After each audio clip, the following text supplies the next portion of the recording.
Hey everyone, I'm Bethany with Fidelis Property Group, a veteran-owned real estate team in Alexandria, Virginia. It's the end of the month, so here is your Alexandria real estate market report for March, and we have a number of surprises in this one. Typically in these monthly updates, I tell you all about the available inventory, how quickly it's moving, and what that means for buyers and sellers. However, this data for March isn't yet available for every Alexandria zip code, so we're actually going to zoom out a little bit and take a look at how the market is changing in terms of homes leaving versus staying on the market, and how showings have been impacted in light of the coronavirus. We're going to do this by looking at the MLS numbers for the last month as self-quarantine measures started to take effect and comparing it to the same time last year. First, let's look at the new active listings coming on the market. The orange line in this graph represents 2020 activity and the blue line represents 2019 activity. Now, these spikes that you keep seeing relate to the timing of when listings hit the market. Typically, people list their homes for sale on Thursday or Friday, right before they know most buyers will be seeing homes, which is on the weekend. And as you can see here, we're actually looking pretty good. We saw more listings hitting the market this year, even in the last couple of weeks, than we did in 2019, which is surprising because inventory has been so low this year compared to how many buyers are on the market. Even before the self-quarantine measures went into place in February, we still had 30 to 40% more homes being listed for sale than this same time last year, and that trend has continued even as recently as last week. But here is where things start to take a turn. This graph represents the number of homes going under contract compared to last year. And from late February to mid-March, you would expect that number to be higher than last year since there were more homes on the market. And that's exactly what happened.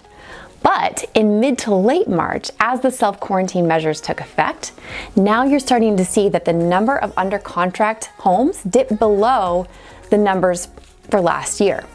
If this trend continues, you're going to start to see more available inventory on the market. So again, we're going to keep an eye on this and see how it affects the overall supply in April. Really quick, if you're interested in understanding how coronavirus might affect the real estate market in Northern Virginia, you can watch our latest video on this exact topic. I'll link to it below.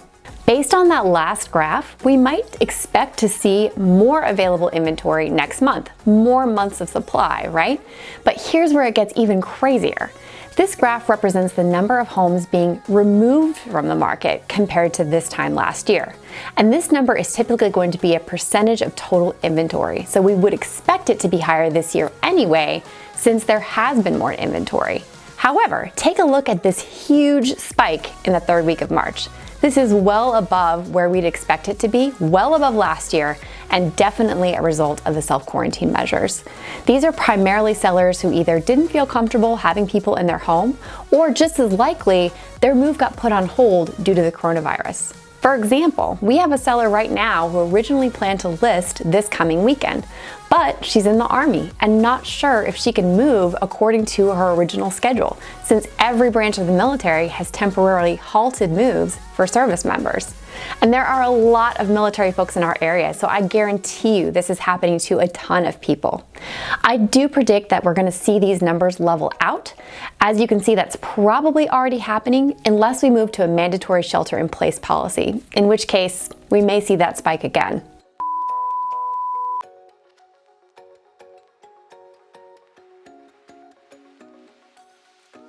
Finally, another key metric we have to look at is the showing activity. How many buyers are actually out searching right now? And again, pretty dramatic stuff happening. The numbers were what we'd expect to see earlier this month. There were more buyers shopping than last year and thus more showings happening than last year, all the way up until the third week of March. Then self-quarantine measures start to take effect and bam, showing activity drops to significantly less than last year and stays there. Right now, the number of showings taking place is about 30% less than this time last year. So let's talk about what all this means. There's clearly less inventory on the market, and yet buyers are also pulling back. So what should we be watching for the next few weeks? First, we're going to be looking at the sales price to list price ratio. As you know, if you've been watching these videos, many zip codes in the Alexandria area were very hot at the beginning of this year, and there were a lot of multiple offer situations. So we saw over 100% sales price to list price ratios due to all that competition and homes selling for more than asking price. If coronavirus has actually shifted the market to be a little more buyer friendly, we're going to see that show up in the form of lower sales price to list price ratios. Second, we want to keep track of the median number of days on the market. In Alexandria in February, it was only 6 days, which was down 40% from this time last year. Since fewer showings are happening, we might expect that number to tick upwards. However, inventory is also way down, and thus the buyers who still need to buy have fewer homes to choose from. So it's possible that median days on market won't be affected that much. Last, we should also see these impacts show up in terms of a higher absorption rate. That is, the number of months of available supply should be a little higher. In the last several months, the absorption rate has been less than 1 month in most Alexandria zip codes. So we'll be monitoring that number to see if it ticks upwards. To stay up to date on these trends and everything happening in Alexandria, please subscribe to our channel and hit the bell to get notified every time we release a new video. You can watch our latest video on this exact topic. Understanding how coronavirus might affect the real estate market in Virginia. Get it right, Bethany. Oh my goodness. To stay up to date on these trends and everything happening, I can talk.